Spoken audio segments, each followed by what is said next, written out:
Que a graça e a paz do nosso Senhor e Salvador esteja conosco em mais esse dia maravilhoso, no dia em que nós vamos dedicar mais uma vez as primícias ou seja, as primeiras horas do nosso dia para o nosso Senhor e nosso Salvador Jesus Cristo, hoje, 6 de julho de 2023, 5h23 da manhã, nesse momento horário de Brasília. E no pior momento das nossas vidas, na pior situação que a gente passa, Deus, ele está conosco. Deus, ele provê para nós. Ele nos proporciona a vida eterna. Pode ter certeza absoluta que não importa o problema que você esteja passando nesse momento, que eu esteja passando nesse momento, ele é suficientemente grande para nos dar a vitória. Ainda que ele não dê a vitória, ainda que a doença prevaleça, ainda que todo o mal possa recair por sobre nós, ele continua sendo Deus. E tudo que há de melhor nele, que é o seu Filho Jesus, ele já deu por nós. Ele já nos entregou. Jesus já se entregou por mim e por você. E isso é sensacional, é maravilhoso, é glorioso. Porque independente de todo o mal que nós passamos aqui, quer no pouco, quer no muito, nós um dia nos encontraremos na glória eterna. E nós regozijaremos em uma grande festa, como no devocional de ontem, em um grande banquete, para a glória de Deus. E nós vamos comemorar, absolutamente vamos comemorar para toda a eternidade, e vamos olhar para trás, para tudo aquilo que passou, para tudo aquele momento que nós passamos e que nós estamos passando de tristeza e angústia, e vamos perceber nitidamente e na presença de Deus que valeu a pena. Valeu a pena cada segundo, valeu a pena cada minuto, valeu a pena. E isso é maravilhoso também. Tudo pela glória do Senhor. Absolutamente tudo para Ele e por Ele. Se você puder, curva a sua cabeça comigo e faz uma oração em agradecimento a esse Deus poderoso. Bendito Deus, amado Pai, graças te damos, Senhor, nesse momento. Paizinho eterno, cuide de nós nas nossas tribulações, nas nossas necessidades, nos nossos anseios. Te entregamos, Senhor. Te entregamos absolutamente tudo, as nossas vidas, os nossos problemas, as nossas necessidades. Porque somente em Ti nós vamos encontrar a saída que nós precisamos. Somente em Ti nós vamos encontrar o socorro necessário para as nossas vidas. Pai, queremos Te louvar, Senhor, porque sabemos que o Senhor está conosco a cada momento das nossas vidas. No pouco ou no muito, nós Te vemos aqui. E Te honramos, Senhor, e Te agradecemos e louvamos a Ti, não pelo que o Senhor pode nos dar, mas pelo que o Senhor é. É o que nós Te agradecemos, Senhor, nessa manhã de hoje. Usa-me, Pai. Usa-me, que o Teu Espírito Santo possa falar através de mim para cada pessoa que está vendo esse vídeo, ao vivo aqui agora com a gente ou gravado. E que essa pessoa possa ser edificada para o louvor da Tua glória, Paizinho. É o que nós oramos e Te agradecemos em nome do Teu Filho Jesus. Amém. Amém. A leitura de hoje está em Abacuque, no capítulo 3, do versículo 17 ao 19. Eu convido você a abrir a sua Bíblia e fazer a leitura dela. Se você não tiver como, ou não tiver uma Bíblia com você aí, eu estou compartilhando a Bíblia online aqui nesse momento. Mas se você tiver sua Bíblia, pegue sua Bíblia e leia. Hoje quem vai fazer a leitura dessa palavra maravilhosa em Abacuque 3, do versículo 17, 18 e 19, é a minha tia Jane. Então, tia Jane, pode ler, por favor. Porquanto, ainda que a figueira não floresça, nem haja fruto na vide, o produto da oliveira minta, e os campos não produzam mantimentos, as ovelhas da malhada sejam arrebatadas, e nos currais não haja vacas. Todavia, eu me alegrarei no Senhor, exultarei no Deus da minha salvação. Jeová, o Senhor, é minha força e fará os meus pés como os das servas. Amém. E me Amém. Glória, fará, e me fará andar sobre as minhas alturas, sobre os meus instrumentos de música. Amém. amém. Glória a Deus. Que palavra maravilhosa, né? Que palavra linda, perfeita, agradável. É assim o nosso Deus. Abacuque aqui, ele testifica que servia a Deus não pelas dádivas de Deus, por tudo aquilo que havia ou não havia, pelo que o Senhor poderia dar ou pode nos dar. Abacuque aqui, ele louva a Deus, ele agrada a Deus pelo que Deus é, mesmo em meio ao castigo divino derramado sobre Judá, ainda assim, ele o louvava. Se você lê o versículo 16, leia, por favor, o versículo 16 desse mesmo capítulo, Abacuque 3, versículo 16. Lê só o versículo 16 para nós, por favor.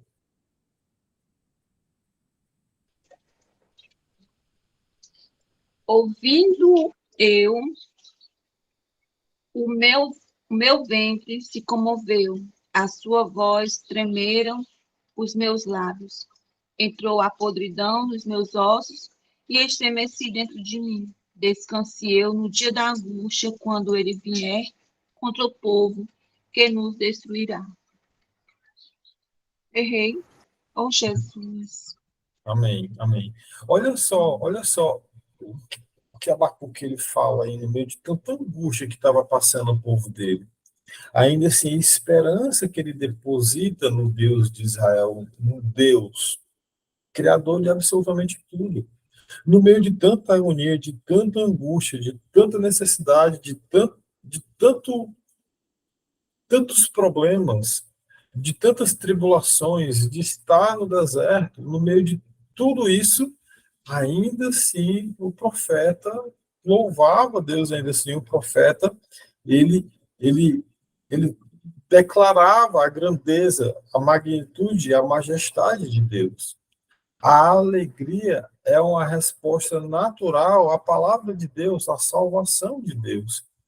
Inicialmente, se você ler Abacuque, lá do início, lá do capítulo 1, você vai ver que inicialmente o profeta ele estava centrado e focado no problema. Era o problema, era o problema, o problema. Ele falava do problema, e ele existia o problema, ele não olhava para Deus, ele focava no problema, ele olhava para Deus.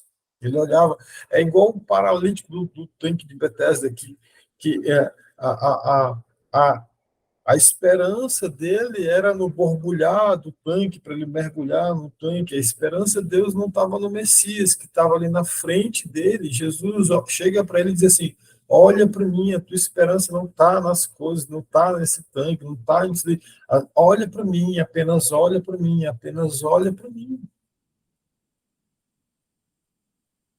Esse texto aqui, ele é uma declaração de confiança em Deus, é uma declaração. É uma declaração. Inicialmente centrado no problema, agora não mais. Agora Abacuque ele está centrado em quem? Em o quê?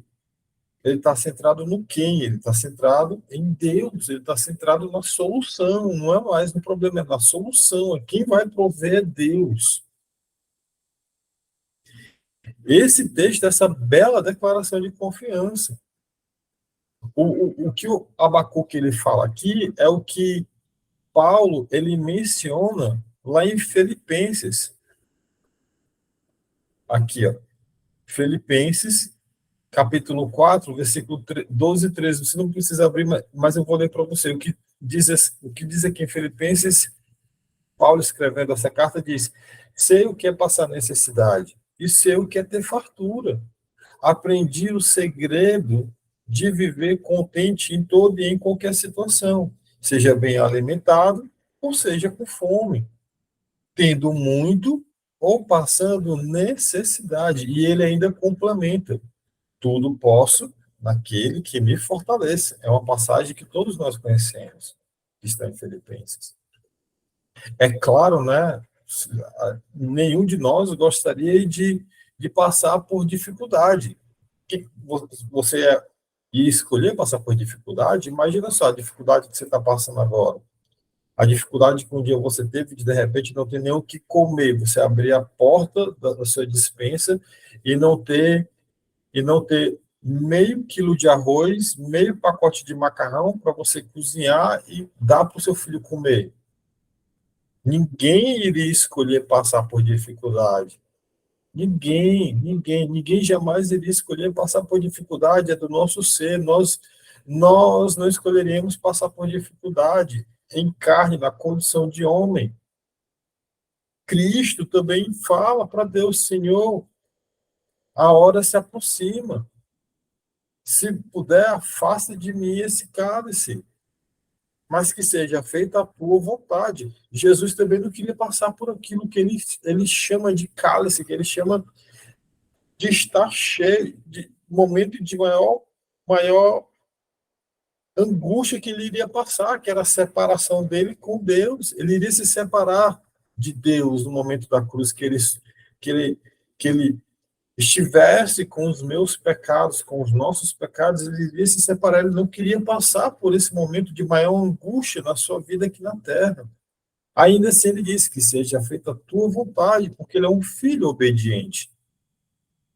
Então, é óbvio que ninguém iria passar por dificuldades. Mas será que se a gente não passasse por certas dificuldades, será que nós iríamos nos aprimorar? Será que nós não seríamos filhos ou filhas ingratas, ou até mesmo filhos e filhas desobedientes, ainda mais do que somos, ou até mesmo filhos e filhas mimados? Já viu uma criança mimada, como é feio, como é chato, né? Uma criança mimada? Será que nós seríamos mimados demais?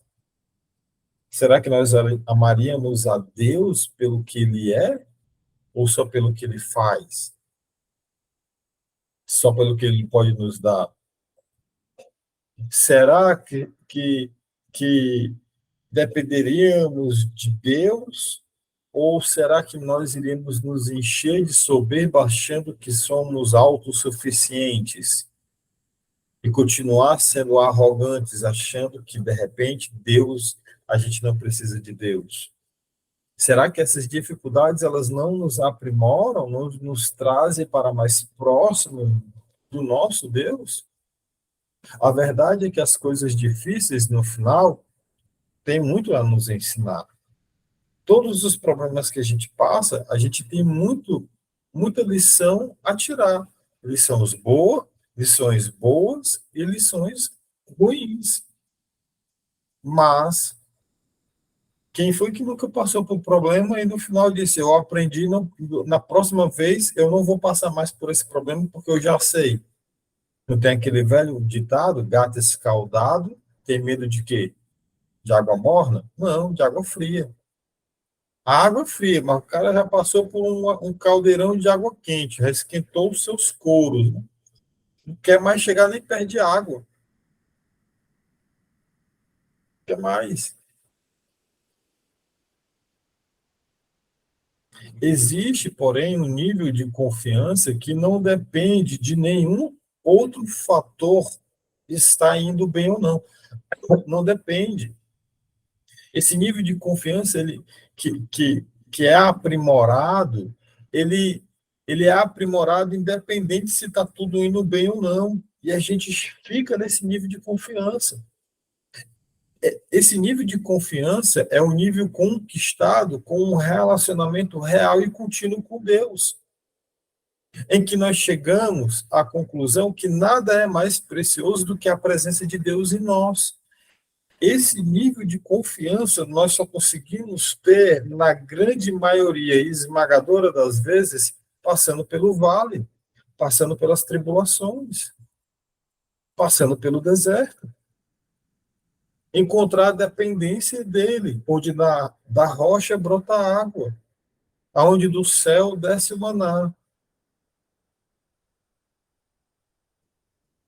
desce a coluna de fogo para aquecer, tem a nuvem que proporciona sombra no meio do sol escaldante, viver na dependência de Deus. Na maioria das vezes, essa fé inabalável, essa permanência nessa confiança, ela vem em meio às grandes tribulações que a gente passa, em meio às tormentas da vida. Deus, por ser um pai generoso, ele tem prazer na nossa prosperidade. Quem pode ler para a gente aí o Salmo 35, versículo 27? 35, versículo 27. Eu vou repetir. Deus, por ser um pai generoso, ele tem prazer na nossa prosperidade. Ele quer que a gente seja próspero. Mas, em muitas situações, conforto e fatura não são prazeres que nos acalmam. Ou você não conhece alguém que é rico, tem carro, tem casa, tem propriedade, tem dinheiro na conta, mas é uma pessoa infeliz, é uma pessoa que vive triste, é uma pessoa que vive depressiva, que já tentou se matar inúmeras vezes, que vive uma vida desgraçada, que vive uma vida onde o filho é para um lado, a mãe é para o outro, onde são pessoas que são cheias de dinheiro. Se você comprar um carro zero hoje, vai na loja e diz assim, qual é o carro? Esse aqui, aceita nota de 100 ou prefere um Pix à vista? Você não conhece pessoas abastardas, assim, cheias de dinheiro, cheios de riquezas, mas em compensação a vida é uma vida desgraçada, é uma vida arrebentada, é uma vida sem Deus, sem paz. Nenhum dinheiro que ele tenha no mundo vai sustentá-lo. Você não conhece pessoas assim? Eu conheço. Olha o que está escrito no Salmo 35, no versículo 27. Quem pode ler para nós? Cantem e alegrem-se os que amam a minha justiça, e digam continuamente: o Senhor que ama a prosperidade do seu servo, seja engrandecido. Amém. Amém. Amém. Olha só, aqui, o Senhor seja engrandecido, ele tem prazer no bem-estar do seu servo. Deus, ele tem prazer no nosso bem-estar. Ele não sente prazer que você passe angústia, sofrimento, necessidade, fome.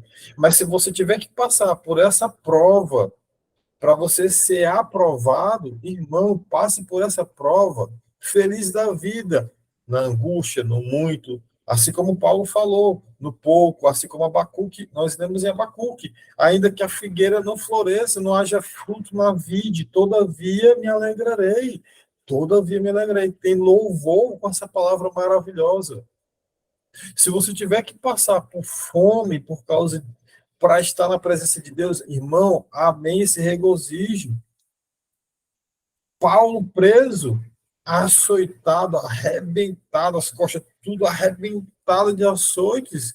Ele estava na prisão fazendo o quê? Reclamando, murmurando? Não, ele estava louvando, dando glórias a Deus. O que realmente nos equilibra, nos dá paz, e até uma alegria que não depende das circunstâncias, é saber que Deus está nos segurando, está conosco. É de estarmos seguros na presença dele. É de nós podermos levantar pela manhã e ouvir uma palavra maravilhosa como essa, que nos dá ânimo ao meio de tantas tribulações, ao barco balançando, e a gente está como Jesus, deitado, como se nada tivesse acontecendo, porque ele sabe quem é ele sabe para onde ele vai, ele sabe de onde ele veio. E eu falo por mim, eu sei de onde eu vim. Hoje eu sei. Eu vim da barriga da minha mãe, isso foi um meio que Deus me fez para chegar na Terra, mas literal, diretamente, não foi dali que eu vim, não. Deus soprou em mim o um fôlego de vida. Fiz assim, ó.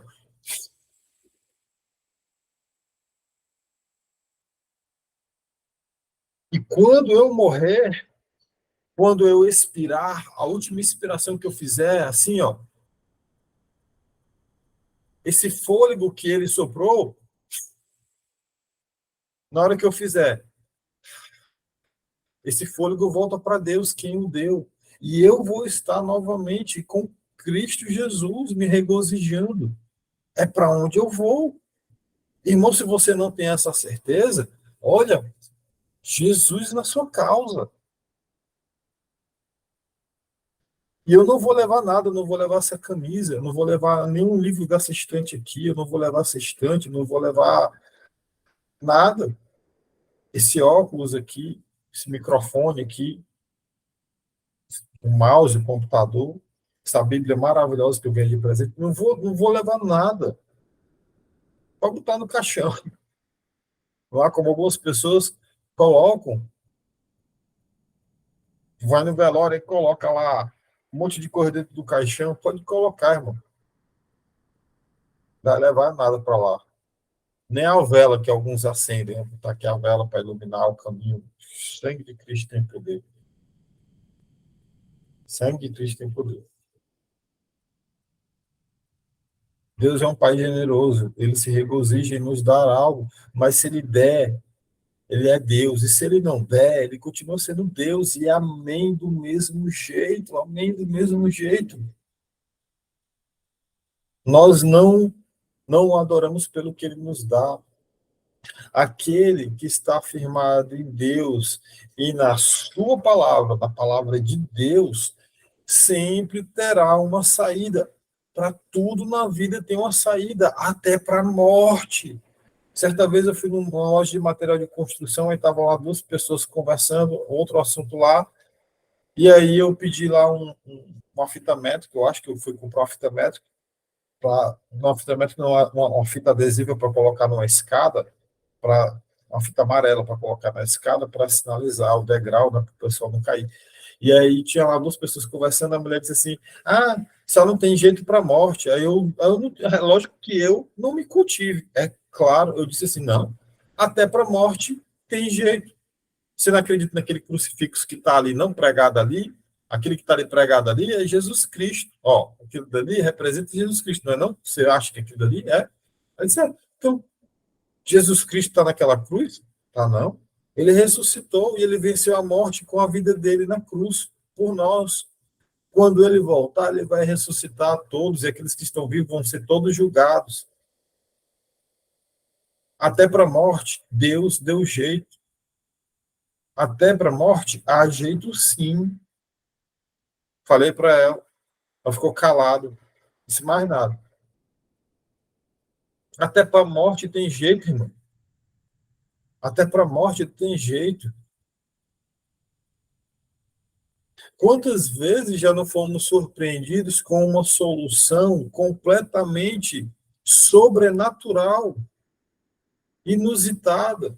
Quantas vezes nós já fomos surpreendidos com algo imenso da parte de Deus?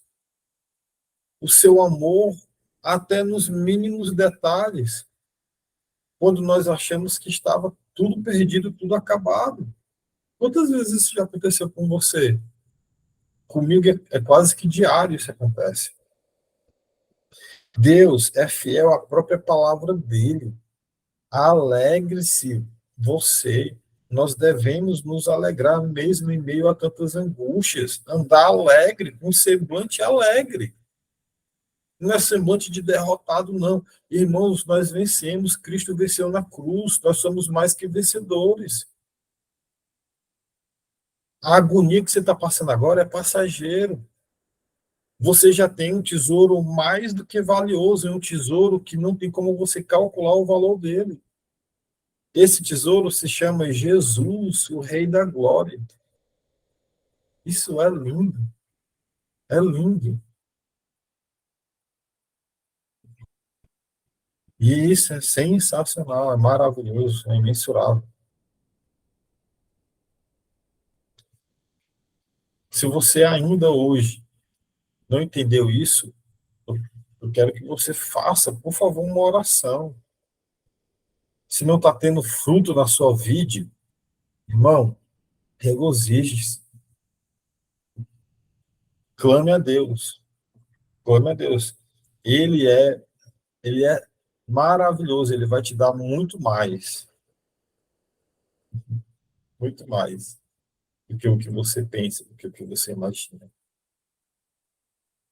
Se você puder, curva sua cabeça e vamos orar. Bondoso Deus, amado Pai, Senhor Jesus, graças te damos, Pai. Graças te damos, Paizinho, pelo teu sacrifício na cruz do Calvário. Graças te damos, Pai, por estarmos mais uma vez e mais esse dia aqui contigo, lendo a tua palavra e nos alimentando espiritualmente dela. Graças te damos, Pai, por esse momento, momento em que nós nos regozijamos, onde nós nos enchemos de esperança. Obrigado, Pai. Obrigado por absolutamente tudo que o Senhor tem feito conosco até aqui. Cuida de nós, Paizinho, e mais esse dia. Provê para nós. E acima de tudo, Senhor, acima de tudo, capacita-nos com o teu Espírito Santo para que possamos levar a palavra para aquelas pessoas que necessitam. Livra-nos do mal, Pai, do laço do passarinho. Cuida de nós em mais esse dia. É o que nós oramos e te agradecemos em nome do teu Filho Jesus, que vive e que reina para todo sempre. Amém.